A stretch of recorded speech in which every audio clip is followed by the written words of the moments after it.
Hello everyone, welcome back. We are started on episode 3 of repairing the little winter Steiger. First thing we're going to tackle today is this door. It has a broken hinge mount. As you can see, we're relying on one hinge and it just flops about. That's not going to stand or fly. So we're going to repair that, and then we're hopefully going to investigate this belt that is loose, possibly broken, whereas the other ones are tight. So this belt has got to go. We're going to bring you guys along. I hope you enjoy.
All right, we've got that little issue repaired.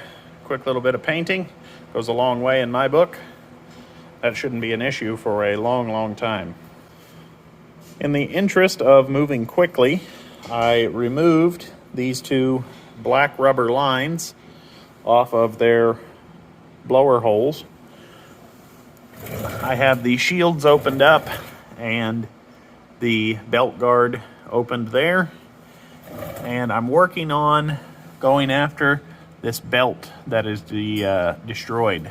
Don't know why it's so loose. The rest of them are perfect tension, but this one is ate up for some reason. I have my 1 3/4 wrench on this spring-loaded arm. This is the spring for it right here.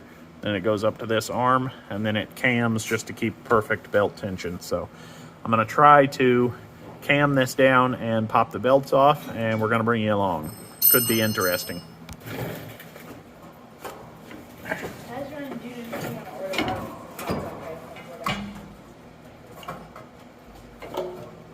Trying to work quickly.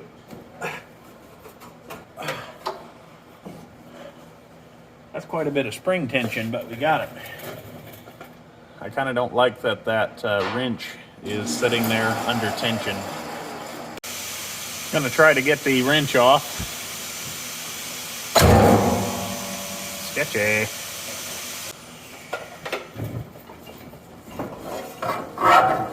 Now we'll fish our belts out of here, and because these are, stop you guys from hopping all over the place, because these are all worn, we will not just replace this one that's nuked. We will replace all three, because then they will all be the same length and they will stretch evenly.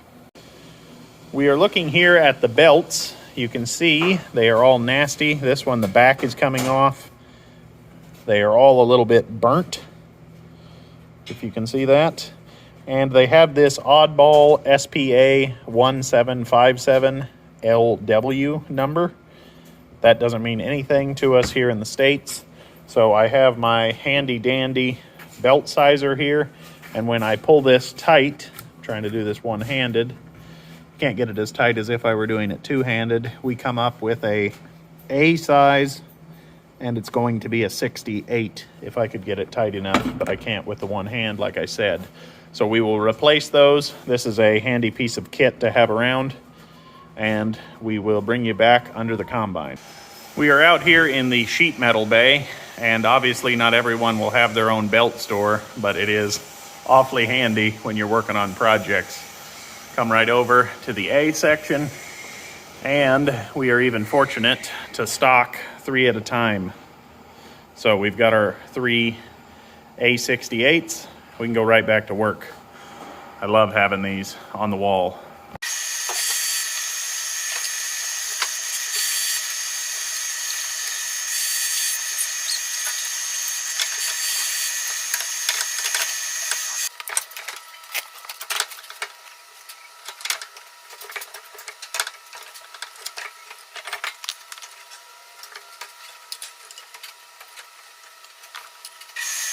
That went off without a hitch. Everything looked really great until I noticed that this belt was not going down in the groove. This was an oversight on my part. I should have known something was up. The groove, I doubt you will be able to tell, is filled with little bitty nylon cord. Let me get these belts off and I can show you. I might only take this belt off, might be the easiest thing. But I thought I had got it that quick. But I can't, in good conscience, leave that riding up high like that. It's just going to smoke off this belt. That's why the other one was like that. We got all of the nylon rope pulled out. We will now have a belt properly riding down in the pulley, and it won't be smoked off in the first 5 seconds of use. We can put our final A belt on. Make sure it is under the stationary idler.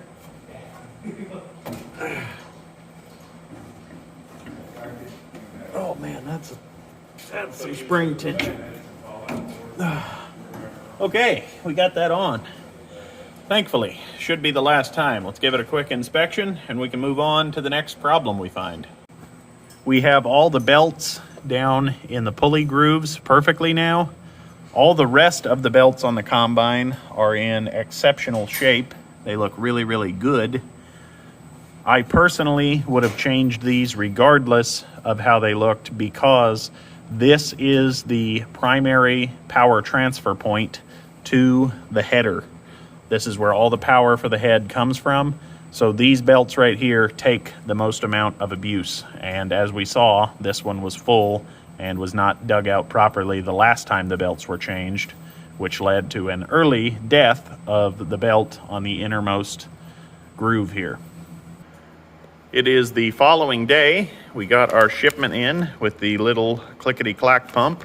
Love these little guys. Comes with a clear inline filter, also like that, and it even comes with 10 hose clamps and this rubber line. Really like this little kit. We are going to install this right where the vice grip is and then see if it pumps, just make sure everything is working properly. And then my fuse block has not come in yet, so we will probably just hook this up direct to the battery just to get going.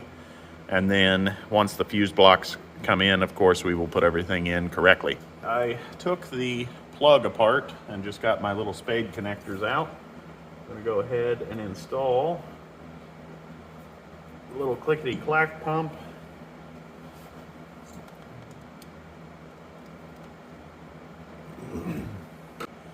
We're just going to install our rubber line with the hose clamp first and just pump at least a gallon of diesel fuel out before we go ahead and hook up our inline filter, hook it up to the primary fuel filter, things like that. There we go.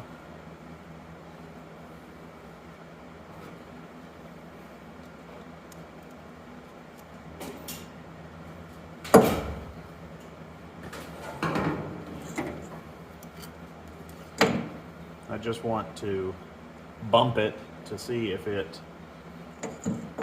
works at all. Oh yeah, we're getting some action. Let's go ahead and get our bucket rigged up so we can start pumping fuel. Here you can see I am adding to the wiring hackery that we already have. Just stick your little spade connector down in the battery post, it'll be fine.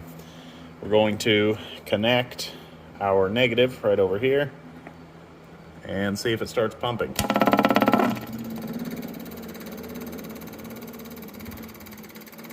Oh yeah.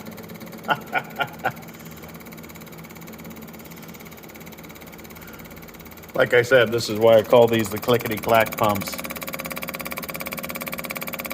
They just clickety-clack along all day long.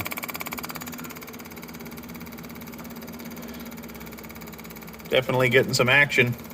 Like I said, I want to pump about a gallon of fluid out just to get the pump worked in, any contaminants in the bottom of the tank, stuff like that.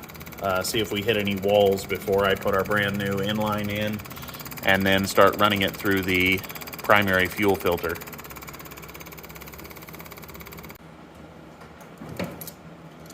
We're going to use our certified battery clamp.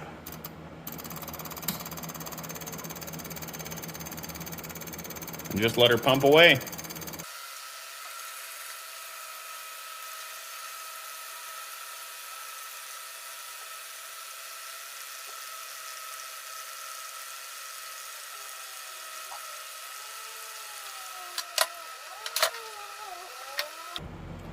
I can certainly live with that. That's going to be a perfect little fuel pump for this.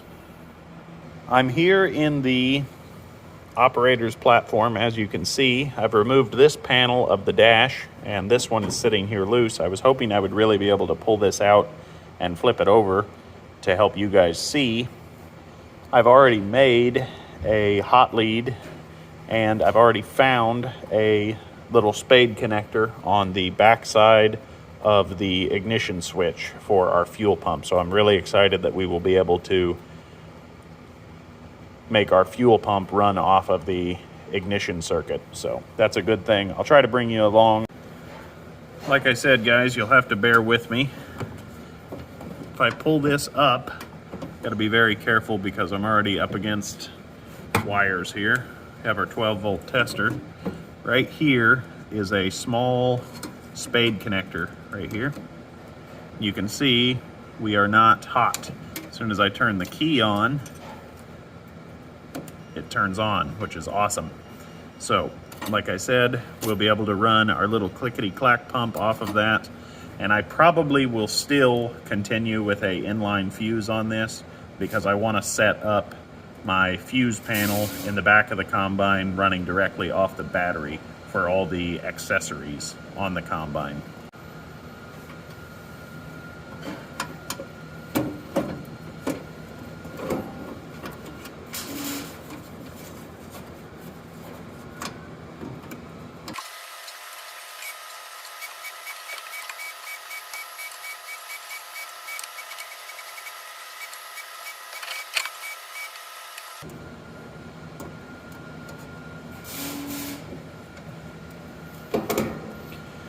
I think I've got it. I just got to get my little Nipex in there. Oh yeah.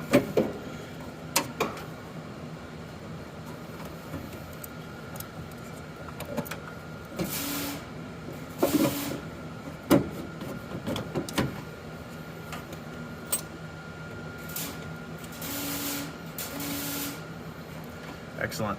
We got that on there. That was a little annoying, let's say. I'm at here in the back of the engine compartment, and we should have, yes, we have 12 volt coming through our hot lead. Like I said, I want to fuse this in line because I want to set up our fuse panel back here to run all this auxiliary stuff. After a little bit of finagling, I was actually able to get the dash to come out more. And as you can see, we have quite a bit of wiring and stuff for the dummy lights. Quite a bit of spaghetti back here, let's say. I had assumed that the hour gauge was not working anymore. As you can see, it is ticking. This is kind of awesome. What I found here is, if I can do it, pardon the camera work here, I have a loose ground wire right there. That is what has plagued this machine is having that little loose ground connection. So we're going to take that off, clean it with some emery cloth, tighten up the connections, put it back on, and see if that solves it. That is pretty awesome to get the hour gauge working again for something that's so simple. And I also have to change this because, you get my test light out, one more click. This is a momentary power supply. As soon as I start cranking the engine, this goes out, and then as soon as I'm done cranking, it lights back up. So I'm probably going to piggyback this constant power and do a splitter on it, and then inline fuse, and then this spade will stay unused. I re-crimped the connection and cleaned the spade post. Now when I turn the key on, our hour gauge comes right to life. That is awesome. I love getting stuff like that working when it's something so simple. That's freaking awesome. Even our little LED screen is no longer intermittent. So can't beat that, guys. That's a small victory. Let's get our piggyback wire built. Okay, I have our wire fluxed, and I actually spread this and then put this wire through this wire, and I'm hoping I can get this to wet in nicely. Honestly, guys, I do not do a lot of soldering, so here we go.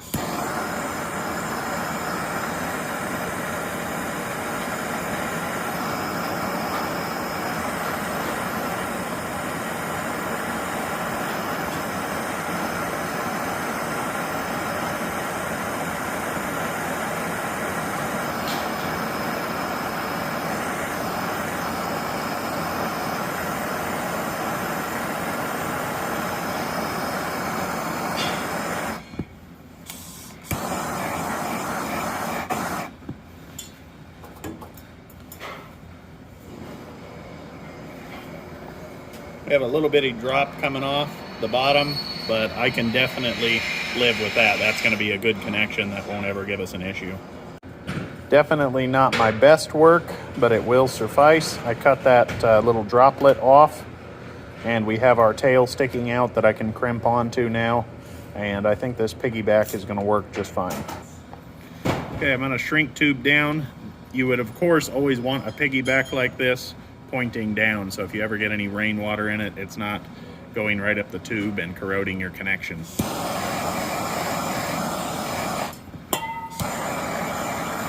And a heat gun is much better for this, but I have yet to find one that works well in my environment, so we always end up using blowtorches. This post here is what I had originally set up my fuel pump lead on, and when you turn it on like this, it is in fact on, but as soon as you start to crank, it turns off. So I had to build my piggyback wire, because once I start to crank, this one stays on continuous. So we had like a momentary going on here, and then we had a continuous here, which is why I built the piggyback wire. We have our dash put back together. We have our fuel pump installed, and we do have success. Of course, this will quiet down once it has fluid in it. You won't hear it once the engine is running anyway. We have our fuse put in line with a 20 amp fuse. That's what it says right here on the fuel pump. We grounded it right to the chassis here with our black wire. Of course, our red wire is positive. And then tomorrow we will finish off our fuel lines and get this routed around. We're going to use this original filter. I'm hoping I can find this filter. Not sure if I can yet. I have a whole new filter housing on order if we do have to get rid of this and go to a standard American style. I was not able to find this one so far, but I'm still trying. So tomorrow morning we should be able to fire this girl up. We'll bring you back then. We are up in the engine bay again. It is the following day. We have our Napa Wix brand, even though it's not branded as Wix, fuel filter and filter housing. So I am working on removing this filter and filter housing because I cannot find this filter for the life of me. So I'm going to pull these 2 bolts right here, and then I'm going to pull this bracket, and we're going to have to build a new bracket because the Wix filter base is longer. So we're going to mount it in just about the same spot, but it will change slightly. I have our fuel filter in the vise here.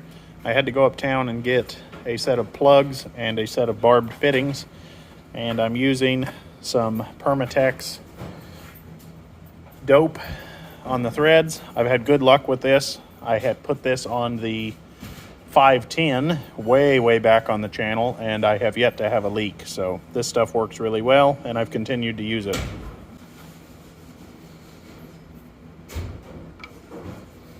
Just don't want to drop it.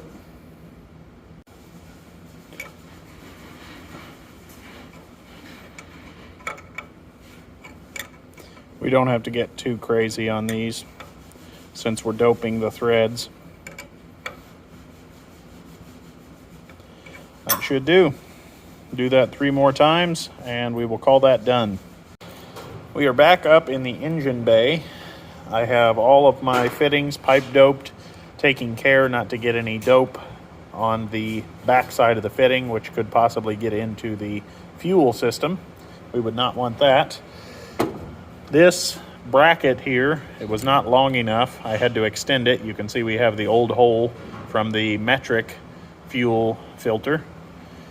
I had to extend it out, and I've got it all bolted down. Of course, we painted it, and I had to install the old metric bolt before I installed my standard hardware. So we're going to go ahead, get this mounted in, and then we will proceed getting our clickety-clack pump hooked up and then our fuel line up to the injection pump. We are going to put anti-seize on the threads of our bolt because it's going into an aluminum housing on the motor, and it was already starting to corrode slightly when I took it out, and I want the next guy to be able to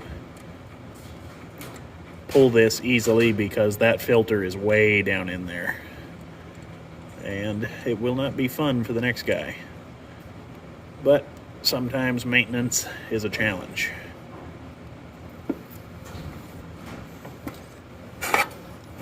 Get our wrench.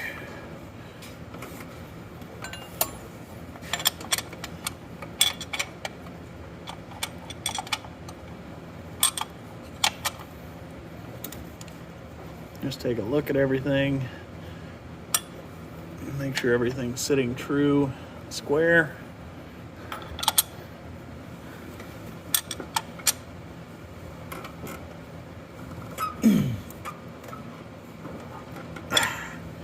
There we go. We have that mounted in there. We now are going to take our clickety-clack pump, run it down, and hook onto this, get that secured, and then we're going to pump this filter full of fuel before we connect up to the injection pump up there. We have all of our rubber lines installed. This one is in a nice sweeping pattern going into the inlet of the fuel filter. And we have our injection pump line already installed. This old clear line is hard as a rock. It doesn't even flex anymore, it just kinks. And it is so hard, you can't even squish it with your fingers. So this line is over with. We will have to very gently get it worked off of the injection pump up there. But before we do that, we are going to fill up our brand new fuel filter and our pump, and we're going to pump a little bit into the 5-gallon bucket right up here, and then we will move on to the injection pump. We are going to turn on the fuel pump, and hopefully it will prime all the way through the system so far.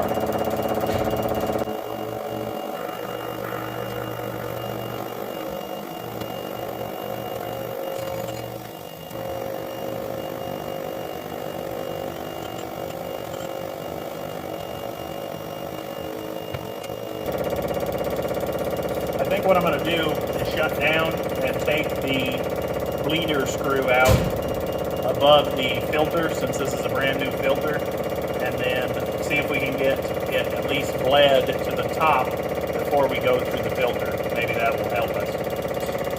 I still have a couple other tricks up my sleeve. I'm going to go ahead and crack open the bleeder screw. See if we have any fuel.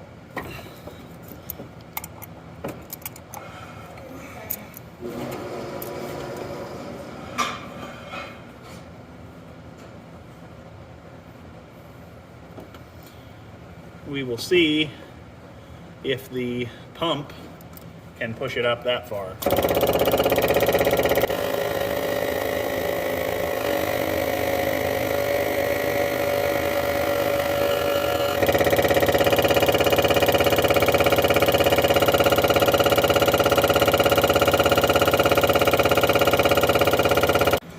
I think what's happening is I have too much air in my line here, and it's just not having enough prime to get the fuel sucked up here. At least that's my hope.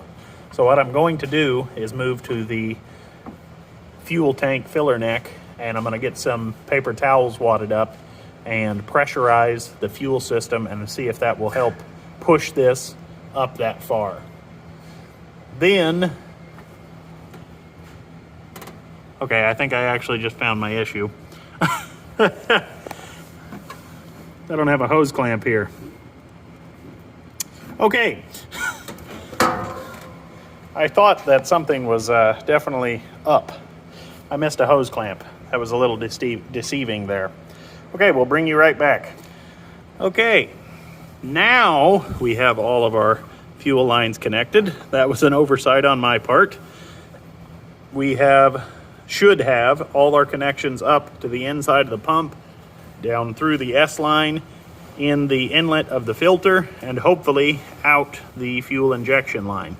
So we're gonna get you set back up and see if this baby will pump fuel. Okay, take two. Oh, it's quiet now. Something's happening.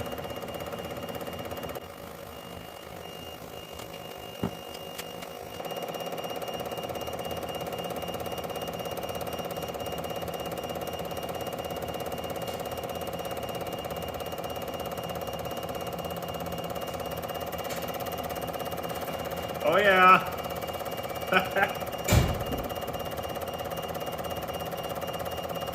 We're getting diesel fuel, guys. Okay, we're gonna call that done, and we're gonna move on to the injection pump. Okay, we have our fuel line routed. We're gonna slide it on to the injection pump, tighten down our hose clamp.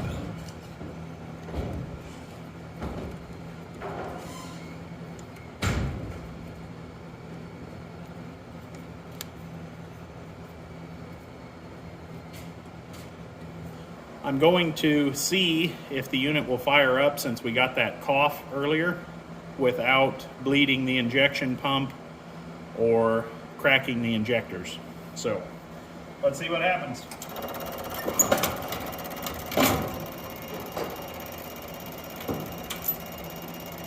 Contact.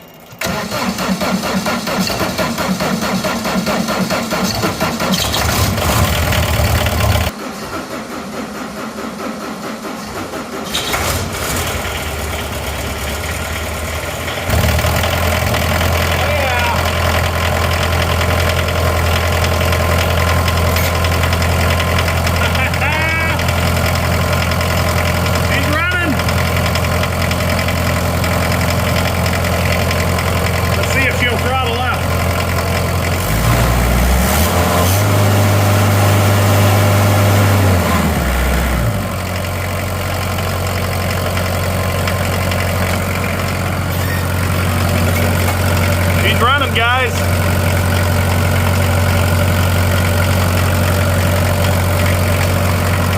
that's awesome. This thing is purring like a kitten. That little Volkswagen diesel, that thing is awesome. This little red like backup beeper is constantly beeping. I'm sure you've heard it in the video before. Not sure what that's about, but that thing's a runner. That is awesome. We did it, guys. All the stars are lining right up today. I went up to the local tire shop. They had got the tires done, and the fuel filter we installed actually arrived a day ahead of schedule. So I'm very excited. I'm gonna get these tires thrown on quick and in a hurry and see if we can drive this puppy out of here.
She purrs like a kitten. It's kind of fun to drive with those two pedals.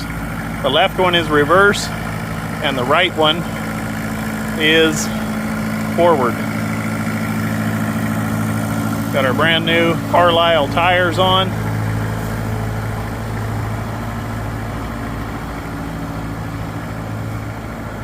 She's pretty sweet, guys.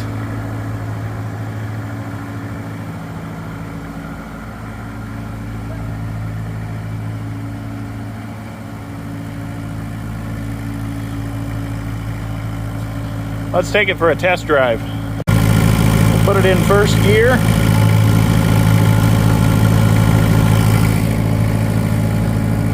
Then we hit our right pedal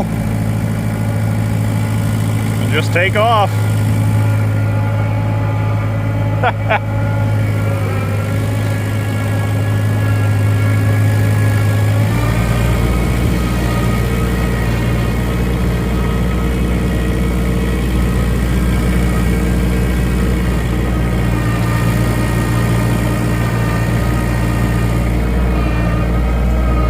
This is too much fun.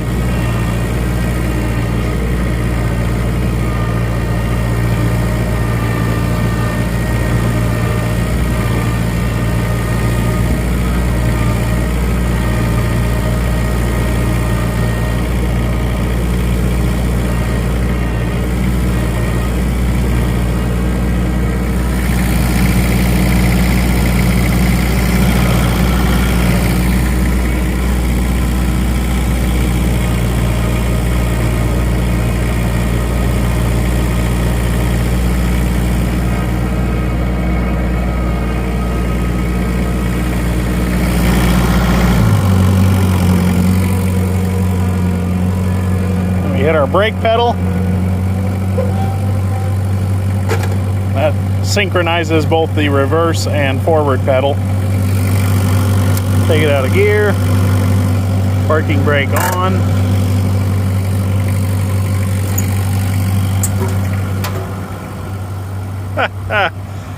That is awesome, guys.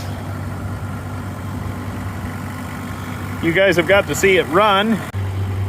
I'm going to wrap up this episode right now. I'd like to thank you all for watching. Please remember to like, comment below, and subscribe if you're new. We'll see you guys next time.